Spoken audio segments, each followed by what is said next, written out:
We're going to officially get started. Hello, everyone, and welcome. Thank you for the enthusiasm, guys. I appreciate that. Well, my name is Jake, and I'm with the Producers and Remixers org. And if you don't already know about us, check us out, proclub.ucsd.edu. And today we have a very special guest on our hands here. He's all the way from LA, here to show us some pro tips. Give it up for SAFIRE. Thanks, JP. I made a PowerPoint, but I think I'm just gonna kind of wing it. So, just a little bit about myself. My name is Vic Tomar. I'm originally from Michigan. Got into music when I was young. I played guitar, played piano. Didn't really get into electronic production until like 3 or 4 years ago. Did more hip hop stuff and then kind of got into like the dance stuff and moved out to LA and took off from there. Let's see, you don't even know about my mentors, but yeah, it was definitely a hobby at first, and slowly I realized like, there's something I really want to do full time, and just finding a way to like create the time to work on the music and still survive in LA, because LA it's pretty expensive. It's not easy living out there, but you definitely get what you put into it in LA. So spend a lot of time out in the industry, like going out and meeting people. You're gonna get networked with like big people, and then who knows what kind of opportunities might arise from there. And so it kind of started for SAFIRE with I made a remix for Blame by Calvin Harris, and we entered a competition on Wavo. I don't know if you guys use Wavo at all, but really good platform for getting your music out there. They always have like awesome contests on there, and like huge artists will put stems up on there, so you can download it, like make a complete legit remix of it, put it up there, and if you win, you get like crazy awesome prizes. They'll give you like sound packs, like full Ableton software, and I actually won a chance to play at Snow Globe 2 years ago. So that was kind of where things like took off, and I really committed to the music stuff. So yeah, when I played Snow Globe, that was awesome. After that, just kind of kept the momentum rolling. And in the process of completing an album, my first full album with a friend of mine who's a singer. So we're doing like a little duo thing right now, duo project. So I'm gonna go through just some production, like my production process and how I use Ableton Live. Some of the key things that I like to focus on when I'm making music, and definitely 2 things, because this is a producers and remixers organization. So how I approach making originals versus remixes, and then just some other things that I've picked up over the years about the industry. Okay, so a few things equipment-wise. I try to keep it pretty simple. When I first got into production, I just like, oh, this gear is so awesome, I want to go buy everything. But you really like kind of make it harder for yourself when you have too much stuff going on. Like in the beginning, definitely keeping it as simple as possible will help you develop your skills like production-wise, and then after that you can like get all kinds of equipment and then expand out from there and get like super creative. But in the beginning, like I started just making chords on my keyboard, like didn't have one of these until just recently. And definitely helps learn your DAW a lot better too. So instead of computer keyboard, just ASD, just like hitting keys on there and just using your mouse to like type in the piano roll. So yeah, but I mean these do help. It's not like necessary or anything. This is just I got this new Akai, which is pretty nice. I'm gonna talk about this for a second because it really changes the way that I kind of approach making music. I used to just like use a plugin like Silent or Massive, and I'd use presets. And a lot of times you're going through presets and you don't find something that sounds right, or you're trying to create your own one, but it's just not going there. This is really cool. It like integrates all of your presets through all your plugins. So like this has all my presets for Silent, Massive, Spire. Those are like 3 big ones I use. Serum is one that I recently got into also. And you can sort it by like articulation, style, instrument. It's crazy. So you can like literally narrow down all your presets to the kind of sound you want, and it gives you a great base to start from. And then you can edit it and kind of like style it to your own style, your own sound a little bit. So that's the equipment. A big thing for me is like creative environment. I definitely try to make sure I'm not distracted and like I'm working in a spot where I can sit down and just like pump my ideas out. I have a little home studio set up. That's where I do most of my work. And like I said, I did a lot of hip hop production and played guitar, so rock and hip hop have a big influence on SAFIRE tracks, and I'll play some stuff. So you hear it, and oh yeah, this is a big one, setting yourself up for success. I definitely did not do this when I started, and it sucked. Like I was all over the place, stuff wasn't organized, I was like going through all my files trying to find stuff, but now I'll spend like an hour or two every day, and well, I try to do it every day, but most days, and just like download things that you find are gonna help you, so sound banks and libraries, and categorize it. Like go through it. If there's stuff you don't want in there, just delete it. It's no point in like filling up your computer with stuff you're not gonna need. And so I just have like folders of all my stuff on there. I organize everything. And it's cool because like you can spend a lot of time trying to make a sound, like, which is definitely good. You should learn how to do that and learn how to use your plugins. But there's just so much stuff out there that people are putting out, and it lets you be more creative with it. So you can like get all these samples and libraries and then affect them and manipulate them your own way to create something really cool. And I have a little like project that I made for this class, which kind of expands on that a little bit. So we'll go to that soon. Ableton is just my go-to. I went from GarageBand to Logic to Reason to Pro Tools when I was like learning the whole studio stuff, and then now I'm on Ableton, and I swear by it. Just like not only is it friendly, like user friendly and stuff, but I think it lets you be creative faster, more efficiently. But I'm not saying by any means that you have to use it. I have friends who use GarageBand and Logic and just make the dopest stuff too. So more power to you if you can do that. See, some of the big things that I really like about Ableton though is that you really don't need any plugins.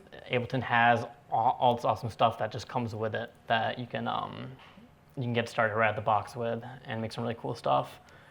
And stems versus arrangements. This is a big thing for me because right now I'm working on setting up my live show. I'm gonna roll that out with the album that we're dropping. And instead of doing like DJ sets, which I mean, that's cool. I like DJ around LA here and there on the west side, but it's totally different. Like when you're interacting with an audience and you're playing live music. I've grown up around live music. It's more entertaining for me. So stems in Ableton is definitely a huge part of playing a live show, and I think I'll show you guys some of that when we get into here. And creating custom templates and instruments. I don't know if you guys do this that much, but huge time saver, and it'll just like help you develop your own sound that you can like kind of recreate and like brand a little bit more. So I have like, if I'm starting a new project, I have a template that opens up and it's got, you know, my bass, my synths, and all those stuff already kind of laid out, so I can just go in there and lay my idea down. I'm not like wasting time setting up a project, because I can't tell you how many times I've had like an awesome idea and I'm like, oh, I got to go hit this down. By the time I like set up the project in DAW, it's like just not the same. So definitely doing things in a timely manner is important. Let's see, I'm going to show you all this stuff. So I just kind of made this to go through. Let's see, yeah, these are like the big things about, for me when I get started, whether I'm working on a remix or original. If I'm doing a remix, I rely heavily on the vocals. So I love vocal sampling, like chopping things up. Kanye West is one of my biggest influences when I was a little kid. Like, his sampling is just insane, and then like now people are obviously doing just as good, if not better than him. But since then, I always buy records, and I'll run my record straight into Ableton, record it, and like chop up samples, and you can get really cool stuff. And sometimes it's a little easier than having to like, with an original, you start with a chord progression or a drum or something, but with a remix, you're taking something, breaking it down, and kind of putting it back out in your style. So a little different on how you approach it. The chord progressions definitely come into play with both of them, because if it's a vocal, I like to create a chord progression around it, and then I'll go to my drums and like lay it out an arrangement. for originals, it's usually for me a drum track that I'll hear and then write chords to it and then build out from there. Let's see. I'm gonna go to Ableton. We'll come back to this stuff at the end, but I think networking and collaborating is a huge thing, especially for me. I wouldn't have got where I am today if I didn't do this stuff like all the time. So let's go over to Ableton.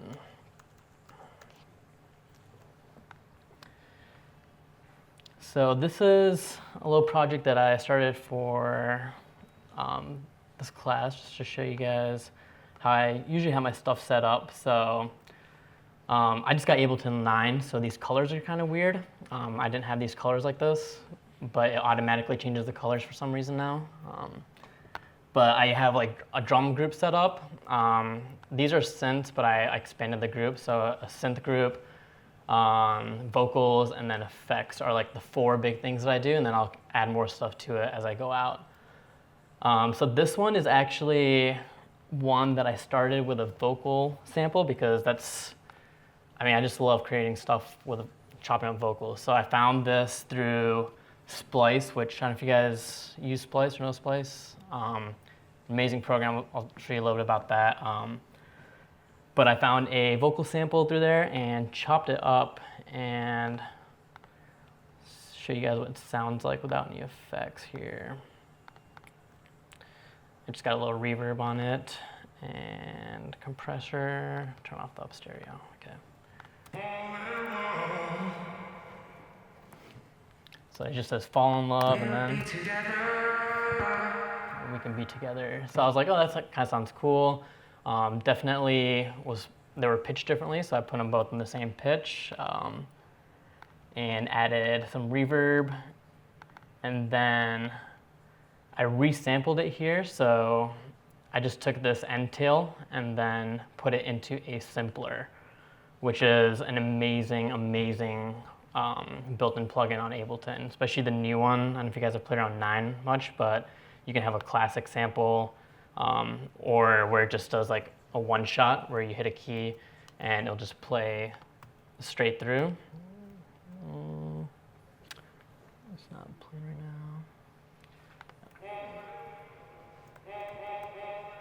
Or the classic, or the slice, where it automatically slices it up on transients, which is really cool. And then you can go in and fine tune it. So I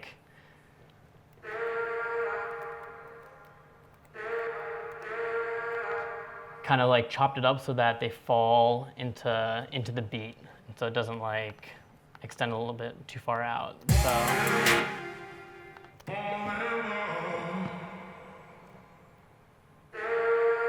So that's a vocal sample I had, and then I kind of created a chord progression here.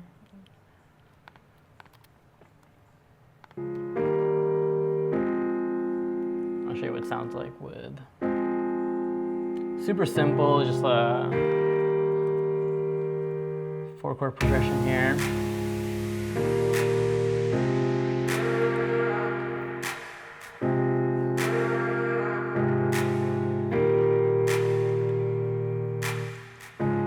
So my setup for this is definitely vocals and chords, and then I do drums. I think drums have a tendency to get really rigid.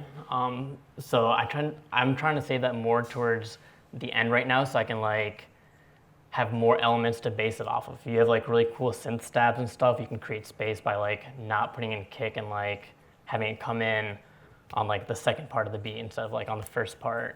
And I'll show you a couple of songs that I did with that. But let's see here. I'm gonna come back to this one. I'm gonna show you the one, our Blame remix, because this is something that encompasses everything that I'm gonna talk about here.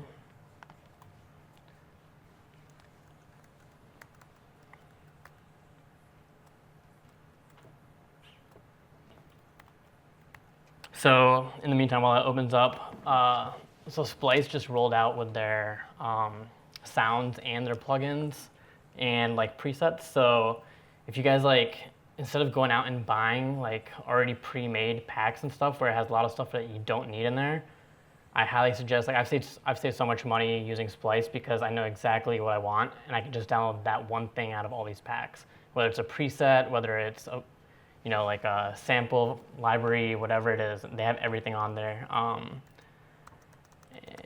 that looks like this. So they just like rolled out with some new, like amazing sounding stuff. And if you don't want the whole thing, you just go into it and you can like pick out what stuff you want,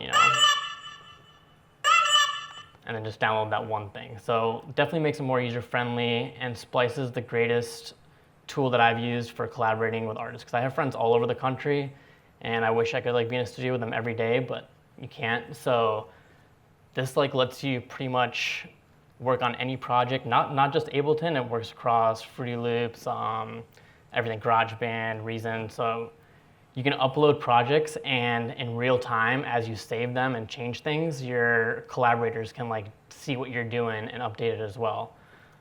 Super useful. They've streamlined everything, and it's free to use the service. I think it costs some to download the sounds after a certain amount, but to me, it's worth it. Let's go back to Ableton.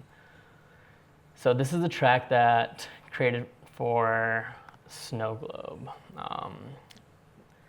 I'll play through the drop here a little bit. It's a build to the drop.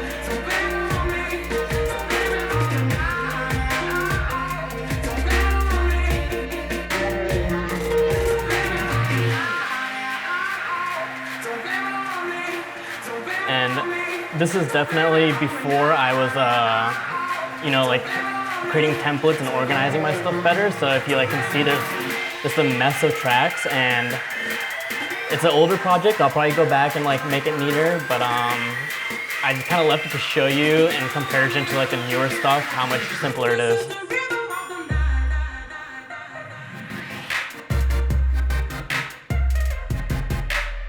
So I have all my drop synths located in one spot, which makes it easier to go to, and everything is bounced because after a certain point, this file is just too large to like work with unless I froze and bounced tracks out. So let's see here.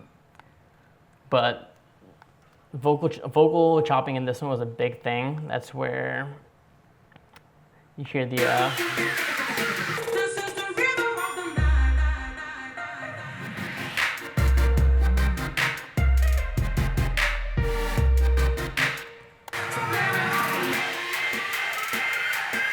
so it's kind of like taking one part, usually a vowel is what I like to use, like an A or E or O or something like that. And then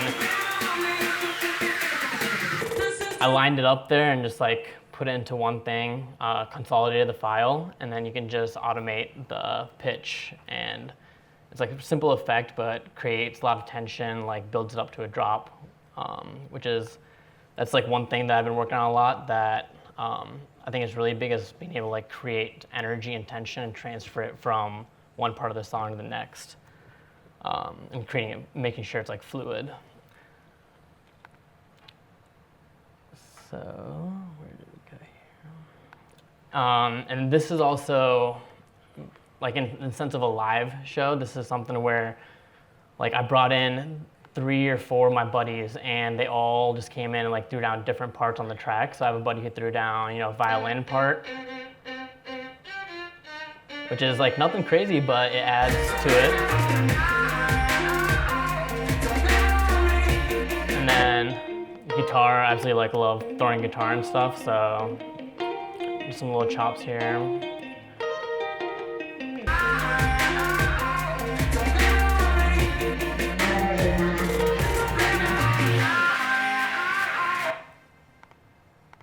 So yeah, this is definitely not the best example for organization, but it's probably one of my favorite tracks that I've made, and I think this like definitely shows like how remixing can be like really good for you. Like I know nowadays a lot of people's like songs are getting taken down with like SoundCloud and everything, and I guess now they have Go, but still like a lot of my friends will be like, oh yeah, I'm not doing remixes because it's not worth it, I'm just gonna make my own stuff. I disagree with that a little bit. Like, I spend a lot of time doing remixes right now.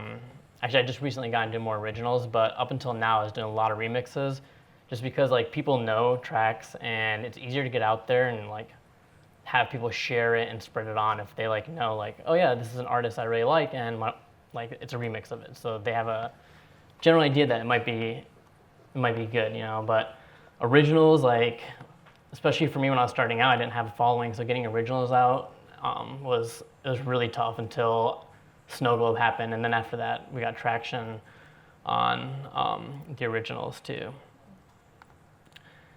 You can still play your remixes live too, right?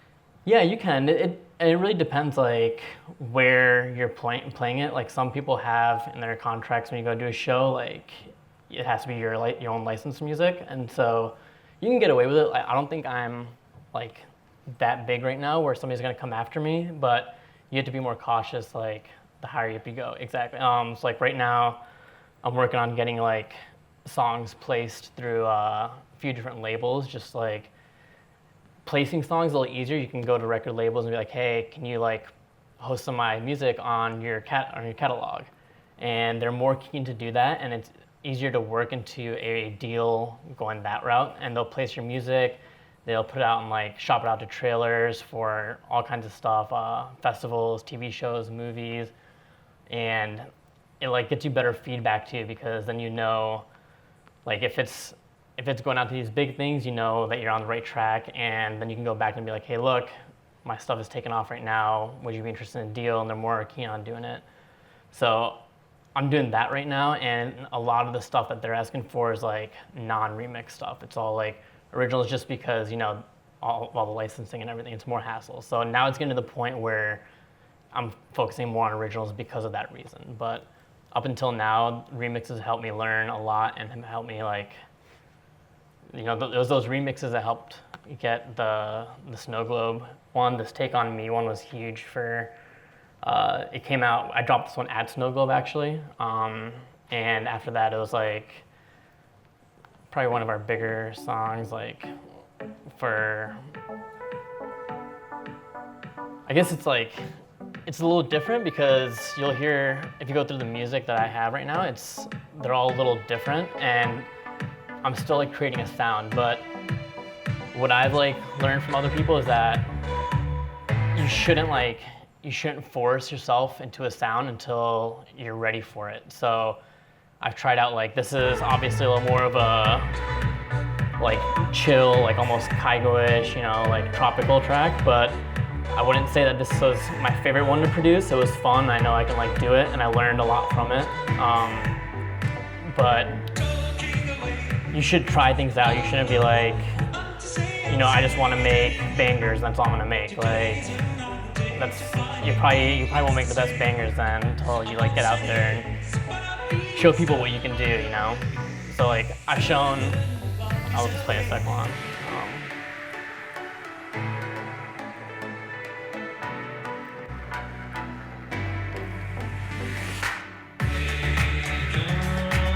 So it's like a super old song. It's actually like my mom's favorite song. So I made it like for her, kind of, and I didn't think it was gonna be a big hit, but people liked it, so that's cool, I guess. And this is also when I was first getting into like mixing stuff down, and I know JP and I talked a little about that, but just like starting off by putting things in their own zones when you're like right off the bat when you're starting a track, like spread things out a little bit and put pans, like auto pans on almost, like I put auto pan on almost everything, and like even if it's just like a little bit, it creates a lot of movement, and you can hear it in the second drop right here.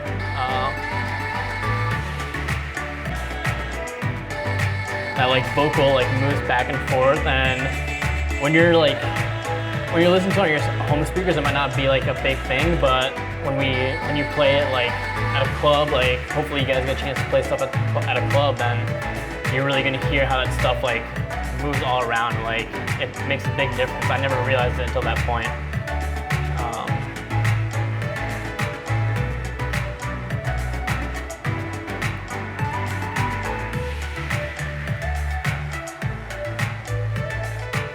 I think there's a vocal chop here at the end sample.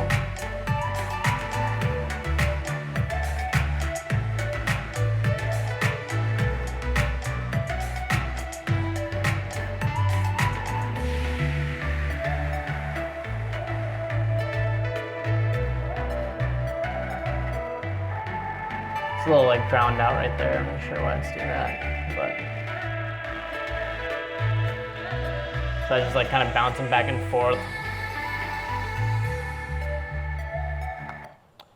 So yeah, that's like one of the ones where, you know, when I was doing it, I was like, this might not be anything, but you kind of just like go with the feel. So I was like, you know, super old, young people might not even know what this track is. Like if you do, that's cool, but if you don't, whatever. But it's cool because it gained me a big like following amongst older people, which is nice too because like they're still around and they listen to music. So, you know, can't just. But yeah, so that was like the only tropical track I did, and I think that will be the only tropical track I do. Nothing against it. Like I love tropical house. It's just like, for me, I think I want to produce something a little bit more. You learn through that you don't want to do it. Exactly. Yeah. Exactly. So it's like process of elimination, you know. And I have some tracks in here that are like, I don't know, like some big room stuff. Like this is like totally not my style, but when I was in college and I was playing at clubs and stuff, like everybody loved this kind of stuff. So I made a track and definitely kind of solidified in my mind that like people liked what I was doing, and so it pushed me to move out to LA. That was when I was back in Michigan when I dropped this one.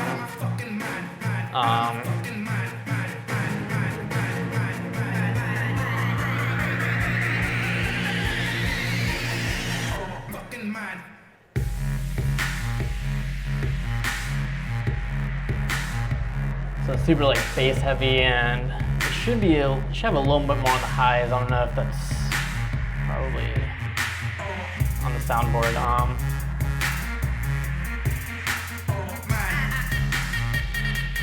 And the vocal chops, like almost every single one of my tracks, you'll hear some vocal chops like that. But yeah, I think you can hear the progression over time into like something more melodic and a little more like organic than like just big room tracks. I feel like that stuff is like just really compressed and like really loud, and I don't know. I've just been straying away from it a little bit. But all right, let's go back to. I'll actually show you the project file for this Take On Me remix because it has some cool stuff in it. Let's save that. Are you gonna play more of the first track you started with, or? Yeah, I'm gonna go back to that one, the Blame one right here. Okay. Yeah, I'm gonna go back to this one. Sorry, I'm kind of hopping around, but it's just like, I think this track is like probably this Blame one was one of the better ones that I've made production-wise. It's just like not the cleanest to understand for you guys, so I feel bad like going through this. But I wanted. Oh yeah. Oh yeah, that one I'm gonna go back and show you guys like a little bit more in depth of like how I came up with stuff on it. So the vocal chops right here.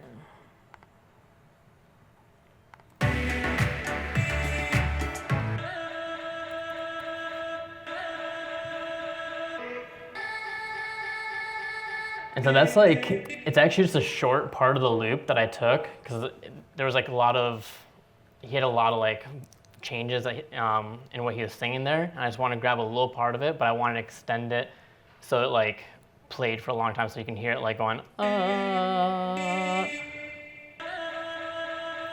So that's just in simpler. You can like set a loop right here and you can fade the loop so it like just restarts and kind of like fades into it. So it won't be like super choppy.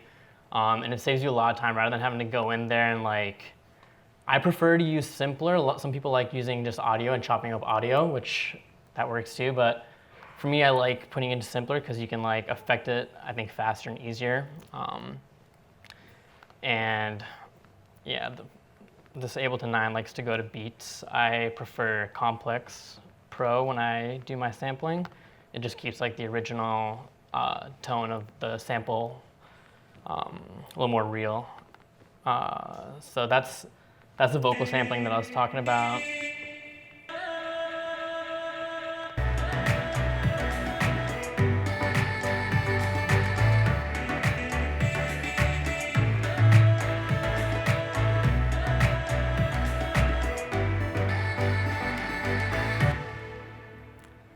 So yeah, I think that was like definitely the one part of that song that stuck out to me, and I had people come up to me and be like, yeah, that's like, you really turned that like vocal part into something different by doing that. And I was like, I have a question. yeah.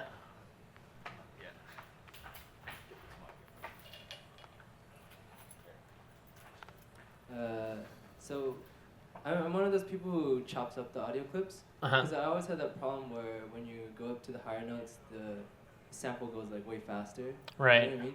But when you just played it, sounded perfectly in time. Yeah, so that's actually the new Ableton. Actually, what I did for that one was I stretched out, I warped the vocal first, and then I put it into Simpler. And if you consolidate it before you put it into Simpler, it'll keep that timing and it won't change it.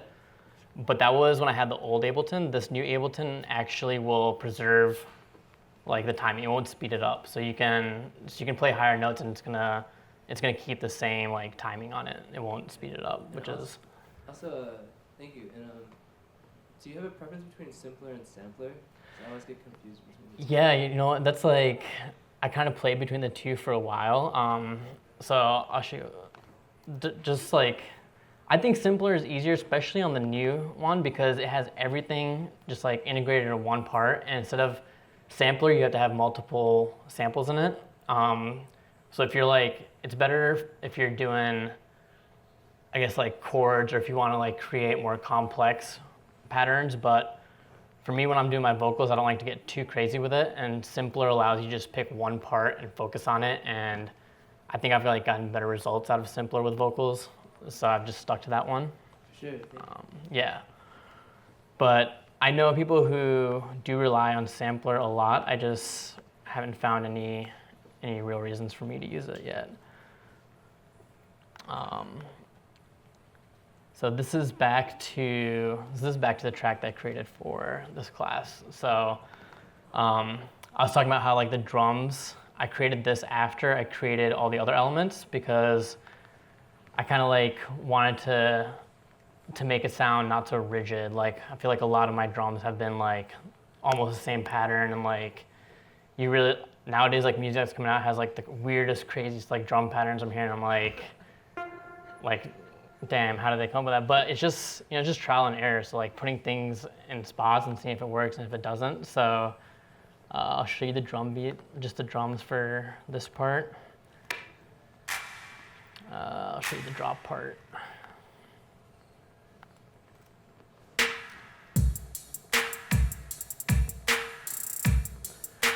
And this is like a huge part. I don't know like how you guys do your hi-hats, but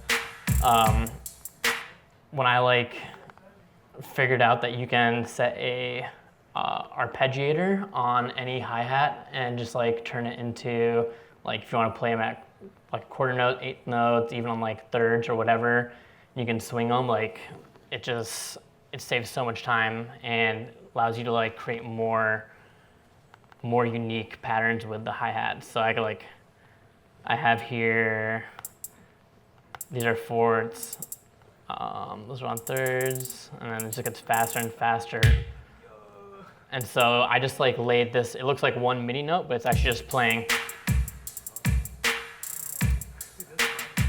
So definitely allows like you to get create more variety with your hi-hats. And the one thing I don't like about that though is you can't like really affect the volume of like each individual note, which if you're trying to make your drum sound more real, more alive, like if you ever see like a real drummer, he's not like hitting the hi-hat with the same power every single time. It's like harder and softer. So I like doing that, but for ideas and laying things down, this is definitely the way I go. And if it's like I have the pattern down, that's what it's going to be, then I'll, you know, like just quickly make another track with the hi-hats, lay it in there, and then manipulate the volume on that. So do you have all your drums on a drum rack? Is that what it is? Yeah, so I have all my drums on a drum rack. This is my like go-to kit. So it's just, actually I changed it around, but my go-to kit is right here, SAFIRE drum track, and I'll just create a new instance.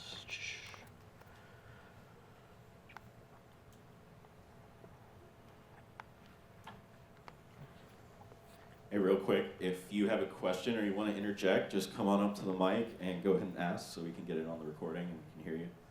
And then we'll do an actual like Q&A when he's all done. But yeah, this is the original.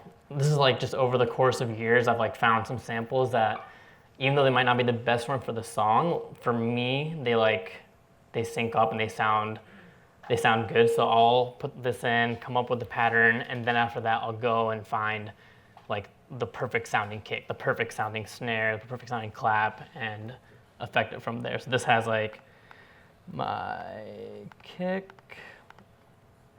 a couple different kicks, sub kick, claps and stuff. And I was actually, it's like a pretty small group here. So after this is over, I'm gonna I'll get you guys' emails if you want. You can send them to me, or I can just jot them down. I'm gonna send you guys out some samples and like some packs that I have that I like really rely on. Because one of my friends did that for me, and it like was huge. Like just saves you a lot of time. So yeah, that's most of my drum racks are like that. Some stuff in here is like I found this really cool snare, and it's just like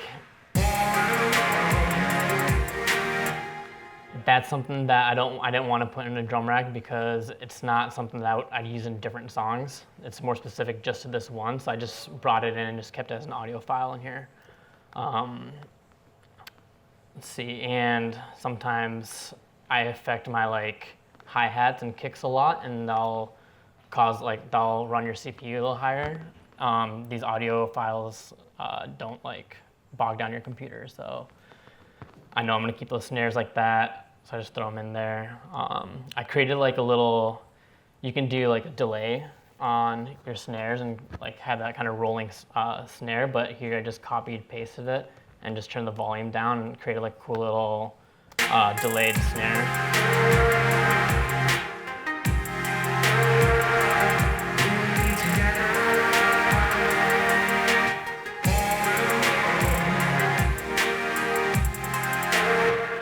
And I always layer my synths heavily, like even if it's like almost the same synth, just like EQing it a little differently. Like I'll EQ my low ends out and then put a little more saturator on the high end one, and then on the low end I'll keep it a little cleaner because I have bass and like kick and stuff that are gonna fill up that frequency level, frequency area. And then I just like having like grimy, like higher frequency synths, you know, like the floomy stuff, just like the really like meaty sounding stuff. So I'll put a lot of saturator and compressor. I don't think I have any in here, but I use a lot of sausage fattener. I don't know if you guys are fans of that, but super easy and it just makes your stuff sound huge. And then this is one thing that like definitely will help your chords sound better too. These are the original chords right here. And then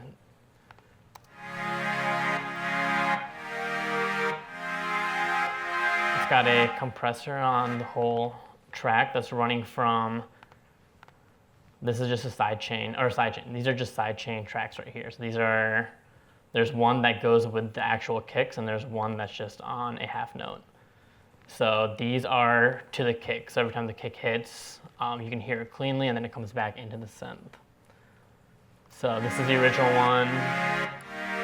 And then I duplicated it, and pianos, I like to add like layers of it so it fills it out a little more. And I didn't want the the attack on the piano, so I kept it inside the group and had the sidechain on it, because the attack on the piano just made it sound like a little bit too much of just like a piano-y track, and that's not what I was really going for. I wanted more synthy than a piano feel, but it still fills it up, so I kept it. And then these are built-in strings, the M-Tron strings in Ableton, and they're awesome. I use them all the time. And then I have Nexus, which I rely on quite a bit right now for strings and pads and like plucked stuff. It has really good plucks. So just layered it up, made it a little fatter, and then kept the strings from Ableton and just added like a bass line. And I always like to like switch it up so like you can keep it so it goes with it, but I think it sounds a little cooler if you have them like play back and forth. So the bass part just a little bit different than, let's see here.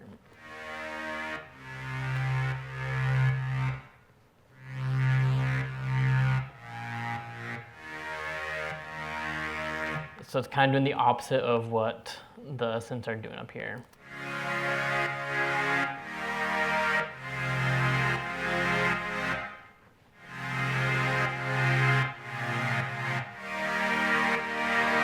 Kind of gives it just a little more movement and like creates that emotional feel in it a little more.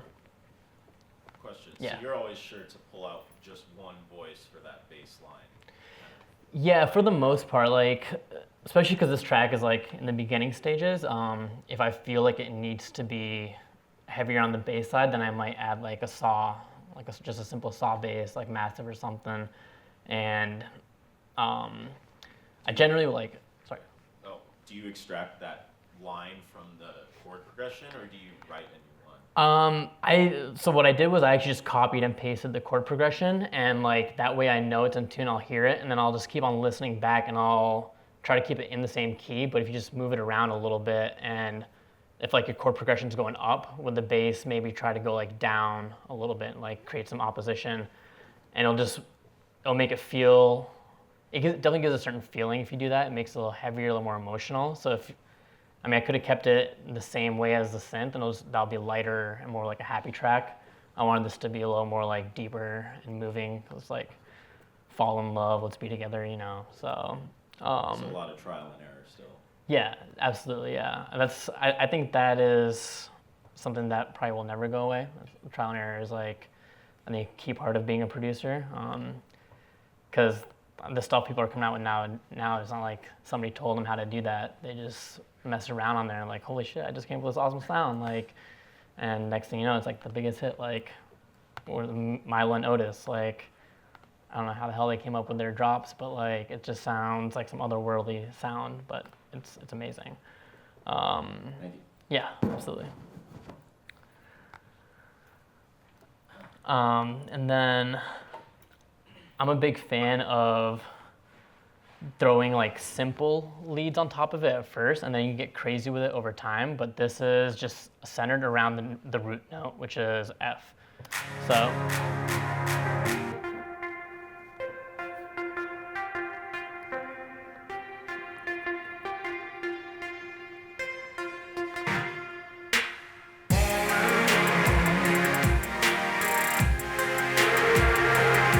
And then there's two ways that you can do these kind of things. Like if you have something that's just centered around a root note, like I actually played the different notes in the scale and like had to go up and down, but you can just like put all of these, like if I just grabbed all these and put them all on the same note. And then you can go into your pitch bend and kind of like manipulate that to change the sound. So it sounds really cool if it like comes back to the root note, like pitch up and then come back down, drop to the root note. Let me do that real quick, I'll see. Actually, I have it right here, perfect. So remember I did it.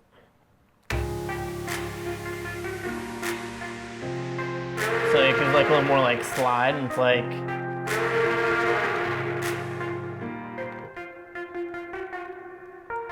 so it's just like that, it's like simple, and like it's actually easier to do that than like having to mess around with the notes. Just lay one down on the root note and just mess with it, and you'll probably come up with something cool. So I mean, it definitely needs a lot more work, but you can hear something there, like that glide, I think is something that I really like, and I would like build off that for the drop. I might even like get a really like heavy synth and recreate that line with the heavy synth, and that could be like a lead in the drop instead of having like the first drop might be this more melodic stuff, and then I would probably go back to some kind of like bridge breakdown, and the second drop just have it be totally different and do something incorporated with the pitch bending. And let's see here.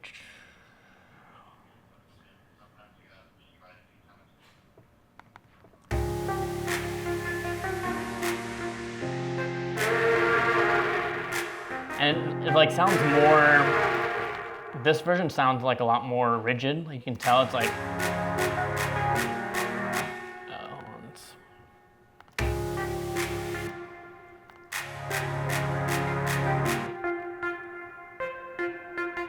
like it would work, but it's just like, it's a little boring. Like it just doesn't have the same feel as,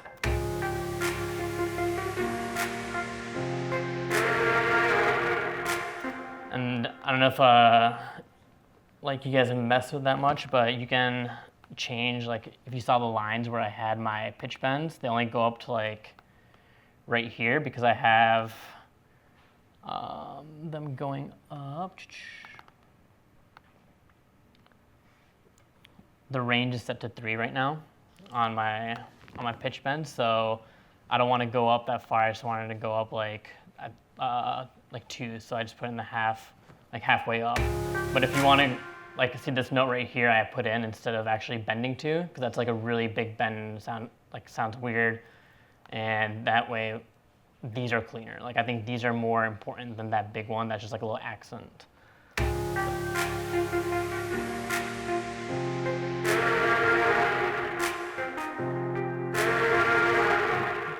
Vocals are getting a little muddy. I think it might be.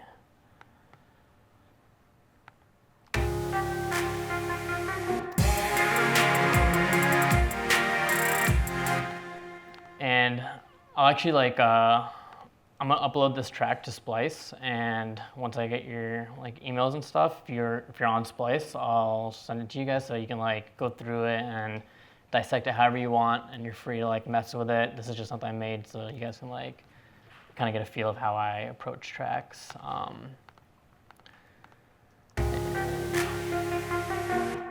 think there was one other track that, oh yeah, so take you through some of the new stuff that I've been working on, because I think it's, Yeah, why don't we go ahead and do one more and then we'll open it up for questions. Yeah. So this kid I've been working with, Vecartier. We've been making a lot of originals, and it's just amazing when you have somebody who knows how to like write melodies and like, or like for lyrics and sing, because I'm definitely not the best at writing lyrics or like creating melodies for lyrics, but if somebody brings me like an awesome set of lyrics, then we can like do some dope stuff. So this kid's just, I think he's a great singer, but I'll let you guys decide for yourselves. This is track Hurricane that we're going to be dropping pretty soon here. It's the first track off the album. It's going to be the first track off the album. Tell me that you want it, babe. And you can tell by this, like, organization, like compared to that Blame track, it's totally different. All these green ones, they're all vocals. Some of them are like bounced. Some are harmonies and like just backups, but.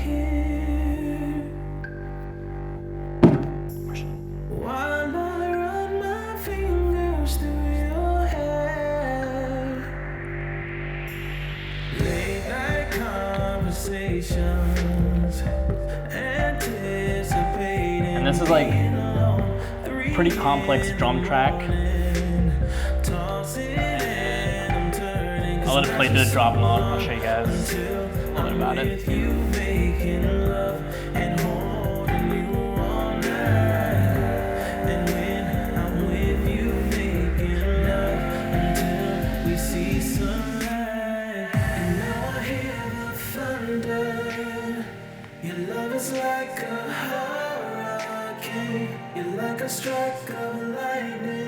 And this still needs to be mastered right now, and definitely needs some mixing done too, but we're trying to get all of our projects to this point before we go ahead and do that, because we want them all to sound like similar in the mastering process.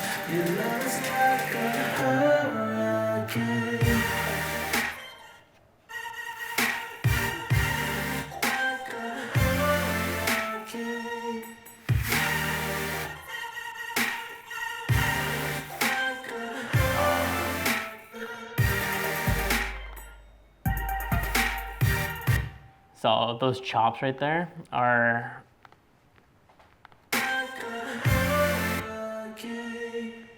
I just took that hurricane part, like a hurricane, and we were trying to figure out what we wanted to do with this drop, and it was just like kind of sounded empty. And then I put his voice into the simpler here, and just.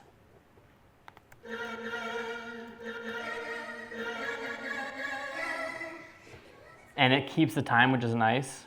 And then just pitch it up.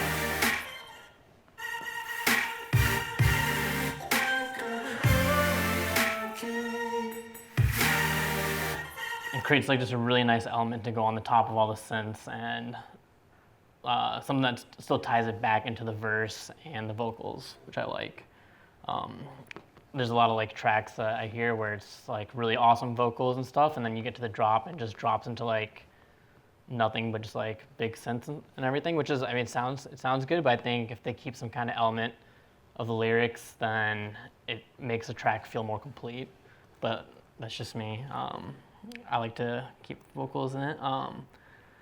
So yeah, this drum track is definitely a lot crazier because I split everything up on this one just because like this has everything in it, but it's only got the kick and the clap playing on it because this is a track where everything needed to be really like unique to its sound. So everything has its own processing and effects, which that's one thing I'll show you guys is user library defaults.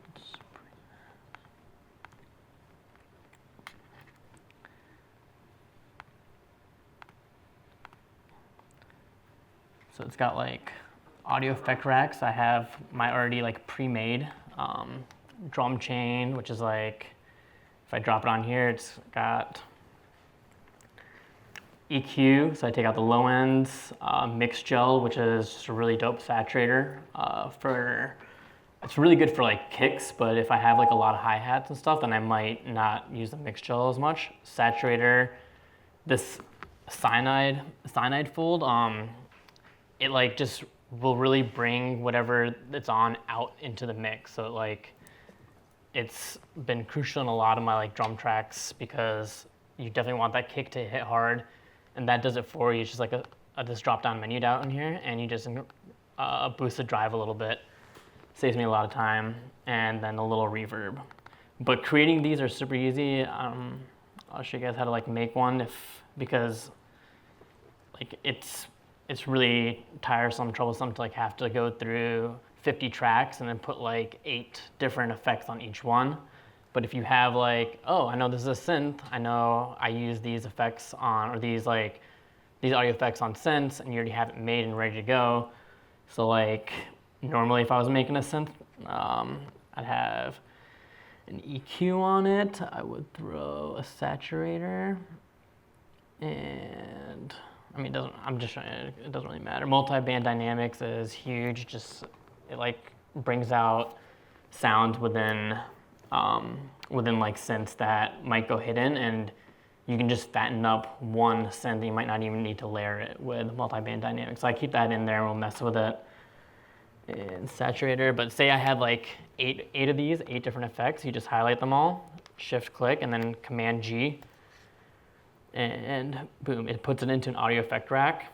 And then you go down here, like way down in that corner, you can click save, and like I could be like, yeah, this is like drop synth chain, So now I have that forever. So every time I have a drop synth, boom, drop that in there. I'm already like halfway done. I just got to tweak it a little bit, and huge time saves. These are just like small things, like if you don't know them, they're really gonna help out, but if you do, then that's awesome. So I think that's pretty much, I have this track. I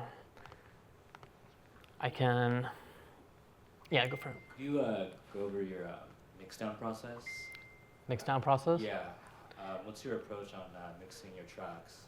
So it's changed a little bit. So before, I used to kind of just like get all my ideas down. I was really like, like impatient, I guess, but I just wanted to like get everything down and like get it finished, and then at the end I would go back and try to like mix everything down, master it. But for me, that was like longer and harder, just because you have so much going on then, and like if things are really like poorly like mixed in there already, it's gonna be harder for you to like make certain things sound really good. So now, since I have these like effect racks already made too, that helps me because they already have like the EQ built in and like the saturators and everything. So kind of like helps me mix it down right from the get-go, but I'll do it as I make the track. So if I make a synth, then I'll just take a minute or two and quickly get it like really close to what I want it. And at the end, like it's already all almost done. You just have to fine tune things here and there, but it doesn't take very long.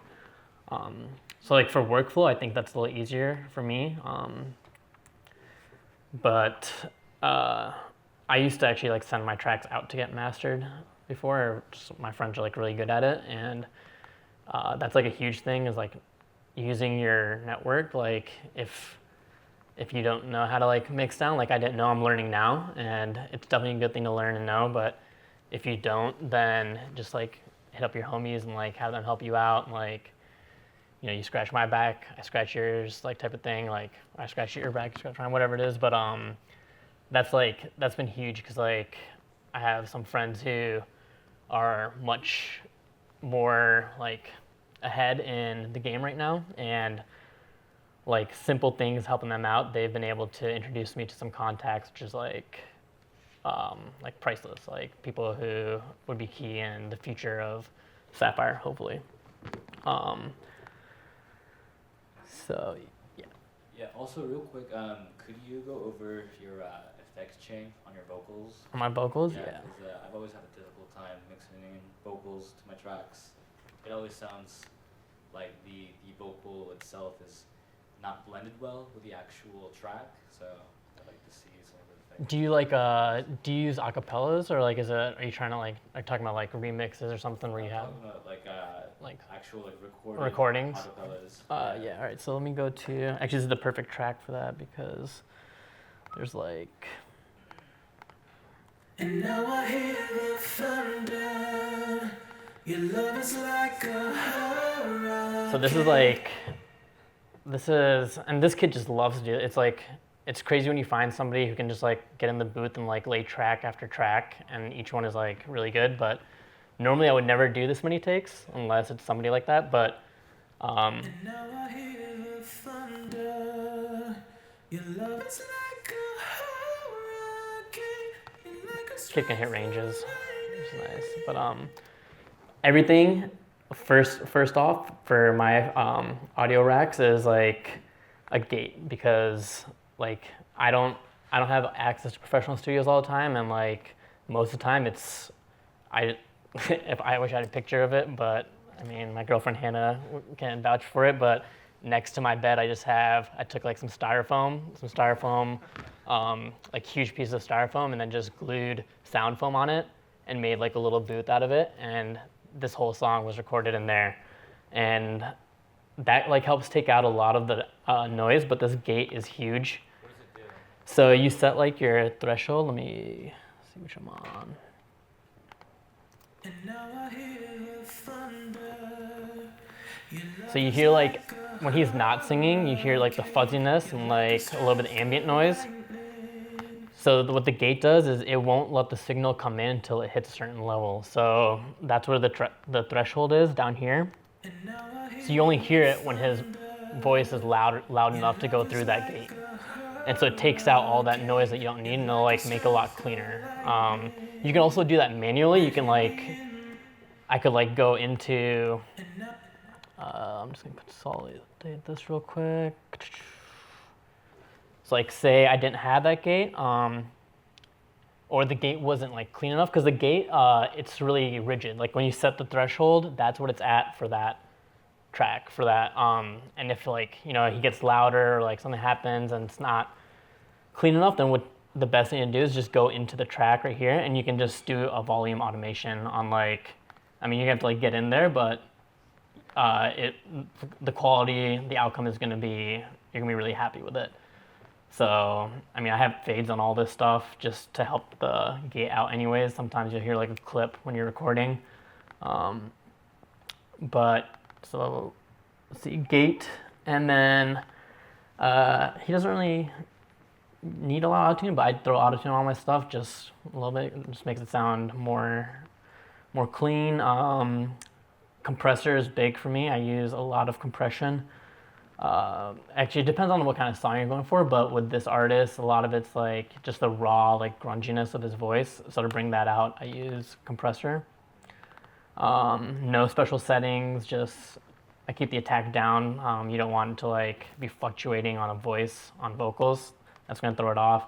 Take out the low ends. I think I have, yeah, there's different EQs on each one of them to bring out different things. So this one's like a little more softer, more high end, and then the second one is gonna be more heavy, low end. And then I'm not sure what we did on. I just kept that one pretty similar because it was clean enough. Delay, just a little bit of simple delay, not too much. It's gonna give it a little more like live effect. It'll make it seem bigger, and then the reverb is big too. So these are all, other than auto-tune here, these are all Ableton plugins. And then the one other one that I love using for vocals, which I'll throw it on here right now.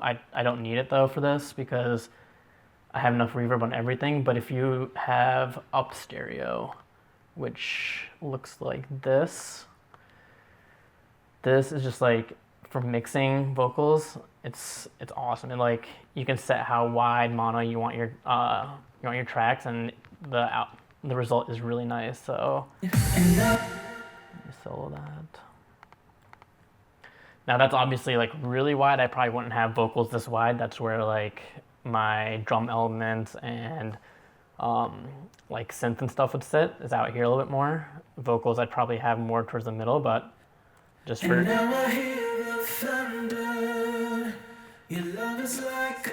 it's a little more like centered, and then this kind of just spreads it out and makes it feel a little bit more big. So he didn't need it on this one. It's not making too much of an effect, but a lot of the other tracks that we do, I have up stereo all over it. What are you using for the auto-tune? For auto-tune? Just auto-tune. Yeah, Evo.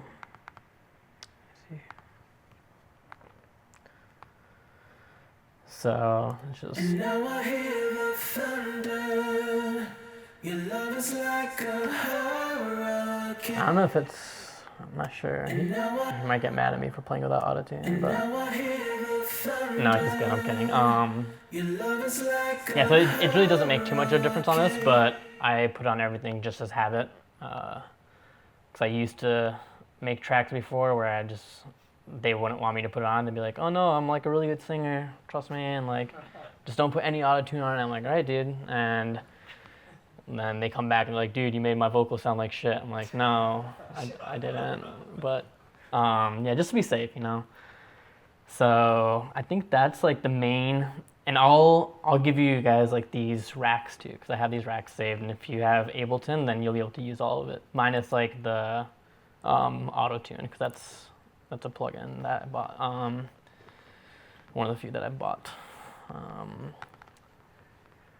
So yeah, that's the main vocal chain, and then I think that's gonna get it like sitting pretty clean, and then obviously if you want like more grunginess, you add more saturators. If you want to be softer and lighter, add more reverb to it. And see, there's like a bunch of, these are all vocal tracks, but as you can tell, they all have pretty much the same effects on it. So hopefully that kind of answers your question. Yeah. So I have a question for you. On your default template, like when you go in to make a new track from scratch, you're saying you have a template. Yeah. What's your master look like on that? My master just has a utility on it, and I don't think I have it on this one. I took it off of this track, but it just has a utility on it, and I set it at -6 because when I like would send my tracks out to get mastered, they all wanted it at just have it, so I keep it at -6 so it doesn't peak or anything, and then they can mess with all the layers and get that right. So just a utility on it.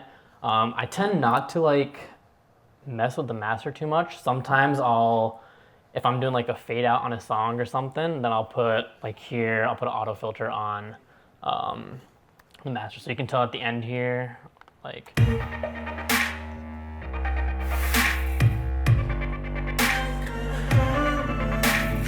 I actually don't think I do it, but yeah, I would just like.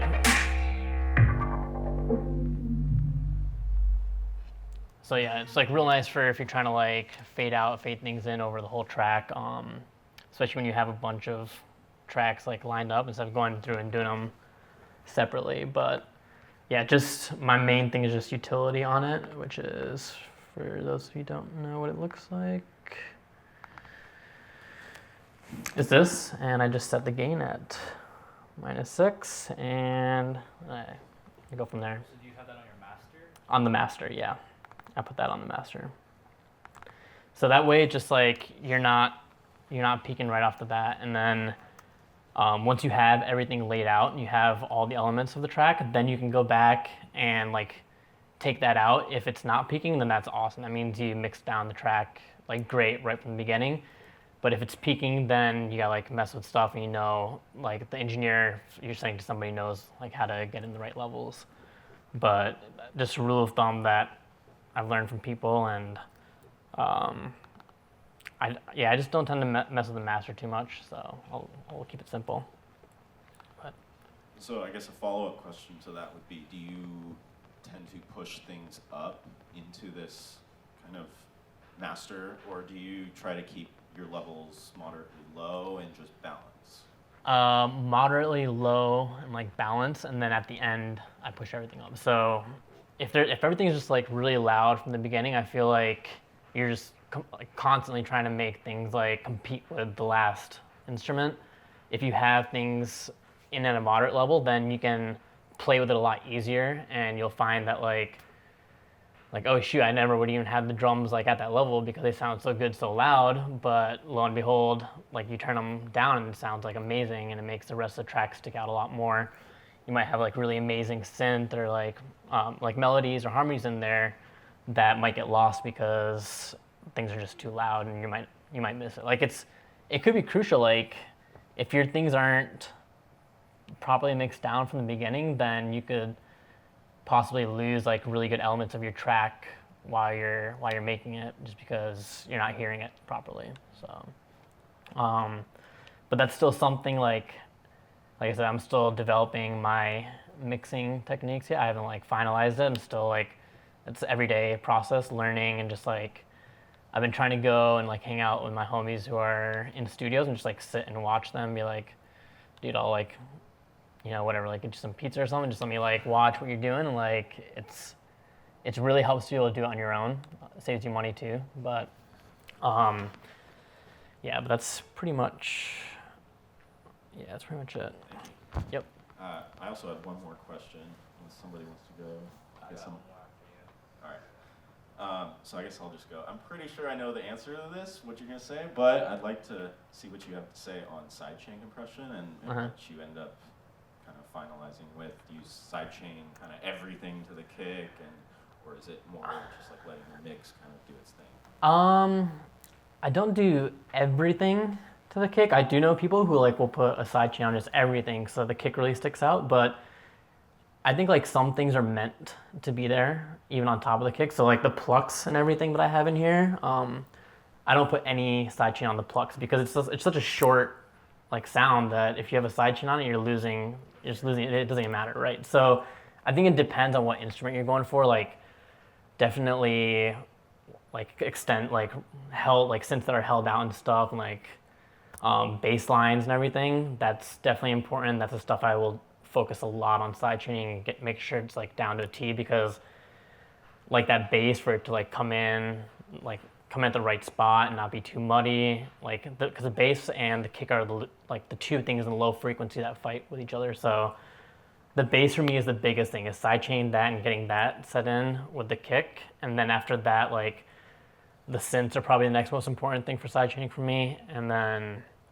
I'll leave like, I do sometimes do my hi-hats, like I'll sidechain the hi-hats just because it's like, it doesn't make it so piercing in a sense. It'll like make it a little more subtle and sit in the mix better.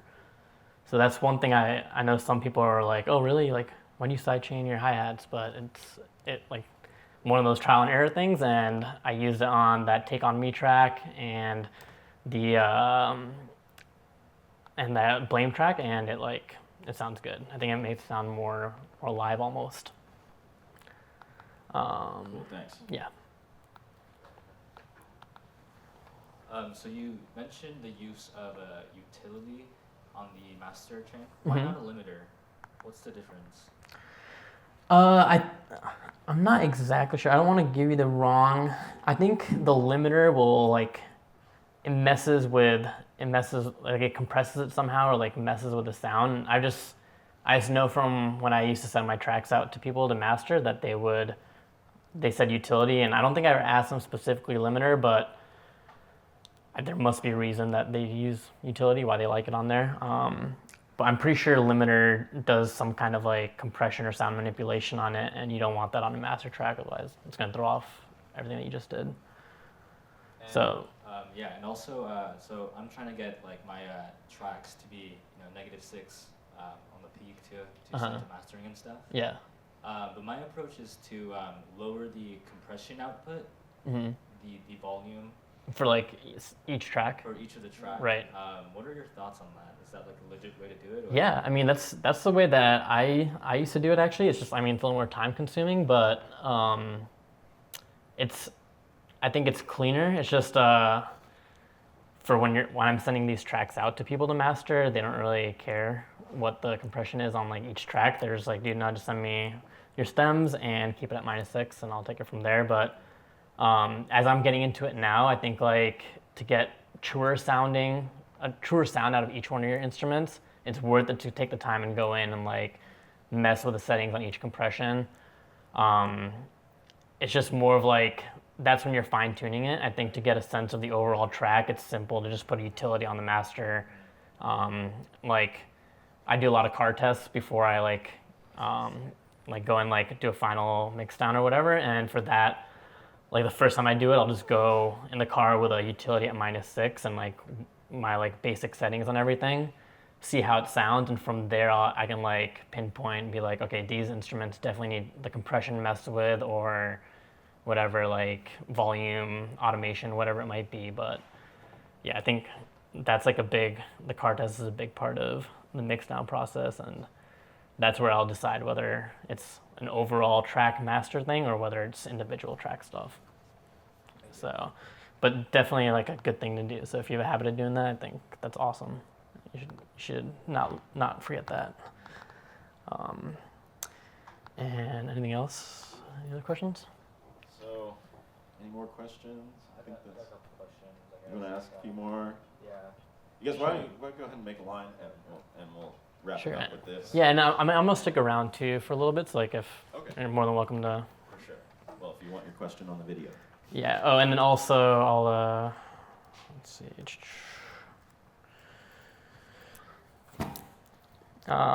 You guys can email me any like questions, anything too, so you can jot that down. But yeah, go ahead. Yeah, so I know I came in late. I don't know if you went over this, but this is a question geared towards more of the marketing side of music. Okay. You mentioned, releasing remixes and finding like a common ground with people to sort of introduce your music in a way. What else did you do early on in your career to increase your following and in general to get your music heard? I think like I used to be like super shy and like would not go out there, and like I realized like you really have to put yourself out there and like network and get to know people. So for me it was like when I was in college and I just started doing music, I would just go out and like DJ every house party I could find. I'd be like, DJ throwing a party, let me DJ. It doesn't matter. And like I'd throw in my songs there and people would get to know like, oh yeah, this kid does music. And slowly like you build a following and like then you have a fan base you can reach out to, and send your tracks to. But marketing wise, I haven't like done too much. I'm actually a marketing major, so this is kind of what I do when I'm not doing music, is I do marketing for companies. But I just don't have the money or the bandwidth right now to do it, and I think it's more important for me to focus on the music and getting my sound down first. But then yeah, I think like, I mean, social media is just huge. Like Facebook, if you have a lot of like friends stuff, you can get them to do like crazy stuff. When we were doing the Wavo competition for Snow Globe, I think I just put it out on Facebook, and I was like, hey guys, look, like if you just take a second and vote for me, I get to play like this huge festival, and like means the world to me. And that's all I said, and I think I had like 300-400 votes on it in a matter of a couple of days, which for Wavo is a pretty decent amount. And then like made we made like t-shirts and like branded stuff. So like I do everything in house, so I taught myself Photoshop, and just like all these graphics and everything are all things that like I don't know, just I've done myself. But it's not, if you have people who can help you do that, and like if you don't have management, then like it won't hinder you in any way. It shouldn't. Like you can still do everything and like get yourself out there. It's just like take every opportunity you can get, you know. Like when I came out here, I wasn't sure if I wanted to go and like be a DJ, or like, I mean, I like DJing. I wouldn't consider myself a DJ, but I like doing it. I like making people dance and getting myself out there. So I took these positions, and like, yeah, it's 4 nights, it's 4 hours a week, and sometimes you're not playing what you want to play, or it's like open format, or you get a bunch of like girls requesting some shitty songs and everything. But whatever, like you make them happy, and then they're like, oh yeah, I'll check out his stuff down the road, and just, you know, gaining favors and stuff. But yeah, it's like, I think this is huge. I wish they had an organization like this when I was in college, because like I said, collaborating is like the biggest thing for me in terms of learning. And just like, I haven't gone to Icon, I haven't gone to like, I learned like violin and guitar when I was younger, but it really doesn't help that much when you're going into like production, like especially electronic production. And it's just been collaborating with friends and like finding mentors, and then just like learning as much as possible and getting yourself out there. So I hope that kind of answered your question. I know I went off track a little bit, but Yeah, I got one more. That's true. So what are your experiences with like labels and stuff? So like I'm in the talks of a couple, you know, low-key groups out there. But you know, I'm just so new to this. Right. I don't really know what I want, except for to, you know, obviously claim authorship of my work and right. get my music heard. But like, are there any like specific terms that I should like specify? Like, what's the overall process kind of like? Yeah, I think that's something that I'm like working on too right now, because like I know this is something like, 'cause I watched that Nightmare one too, and he talks about timing, and that's like huge.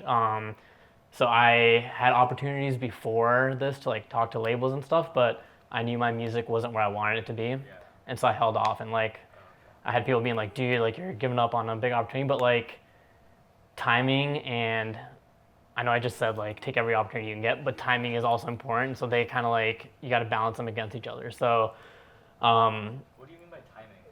just like, if you feel like your music, because like these labels, like these guys get a lot of music and stuff, they hear a bunch of things, so like you don't want to go to them and maybe show them something that might not be your best work if you're not there yet. I don't know, I mean, but like just be like, make sure that when you go to them, it's something that you can really stand behind, and like, because you sometimes only get one chance to like impress these people or like get to them. So I waited this long. I just like met with Insomniac a couple weeks ago, and just to get my stuff on their catalog. And like, I know if I would have gone any sooner, they probably would just been like, yeah, sorry, but yeah, it's worth waiting till the right time. But term wise, just make sure. See, I kind of like have a buddy who is not really my like official manager, but like he's in the industry and he helps take care of all that stuff. So like networking. So if you know somebody who like knows that stuff really well, that'd be great. I'm too focused on the music right now to like have to deal with like labels and terms and stuff. But I have some things that I read, some like books and some magazines that I'm following or getting into, and they talk a lot about that stuff. So maybe I'll include that in the stuff that I send you guys, and they're really good reads for like stuff you're trying to get into with labels. So, Thank you. yeah. My question was, and I talked to you a little bit before, but we were talking a bit about the LA scene and how it might be oversaturated, but it has so many different opportunities. So I wanted to hear your experience there and what you did. Yeah, yeah, it's it's definitely saturated. I feel like every time I go out and like I meet 50 people, 40 of them are like, oh yeah, I'm a producer, I'm a singer, and the other 10 are actors. And but yeah, it's like it is saturated, but you guys have to believe in what you're doing, and like yeah, they're competition, but you also learn to work with them and make yourself better. But some of the experience, like I used to live across from the Musicians Institute in Hollywood and ran into a lot of musicians there, and I think they can be really influential on what you do. So I moved out of Hollywood. I moved to the West Side where it's a little more chill. But like opportunities are everywhere in LA. Like I took an Uber when I came back from the airport one time, and my Uber driver was like the resident DJ at a couple clubs in Santa Monica, and he found out I did music, and he like canceled my $40 Uber, and we just went to my studio and like started producing stuff, and then he hooked me up with this gig. So I was like, he's like, oh yeah, you want to play Friday nights at this place? I was like, sure, dude. So, and that's just from like an Uber. So like literally just like, I feel like that's the thing is LA, some people like, I don't know if there's like mean or like egos or what it is. Like, I mean, hopefully people who are watching this in LA, I don't hate you or anything. Like, you're awesome, I live there. But just like put yourself out there. And like that was tough for me. I wasn't one to just talk to strangers and stuff, but like just talk to them, and you'd be surprised by like the people that you meet. So definitely going out. The one thing that's nice about LA is that like the club scene there it's really good,